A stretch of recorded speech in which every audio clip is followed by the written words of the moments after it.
Oda belanga Islam Allah subhanahu wa ta'ala mavesi yake amenewa akutanthauza kunena kuti chani. Izi zikutanthauza kunena kuti ifetu ngati tilibe mpata womugwadira Allah subhanahu wa ta'ala pano pa dziko lapansi, tisaganize kuti pa tsiku la kiyama tikakhala ndi mpata womugwadira Allah subhanahu wa ta'ala.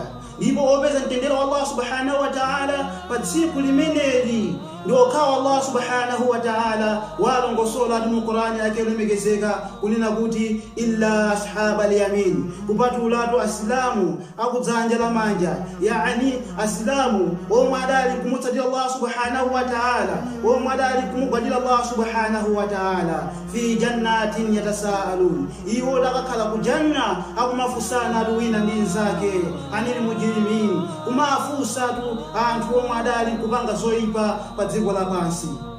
Iwo atikafusa anthu amene alowa ku jahannama kunena kuti ma salakakum fi sakar, kuti chakupangitsa ndi chani kuti mulowe ku jahannama kumene. Iwo akayankha kunena kuti chani, lam nakum minal musallin, kunena kuti sitidalitu mgulu la anthu omugwadira Allah subhanahu wa ta'ala, sitidalitu mgulu la anthu omupembedza Allah subhanahu wa ta'ala. Wa ilahuna wa ma alaina illa al-balagh al-mubin. Wassalamu alaikum wa rahmatullahi wa barakatuh.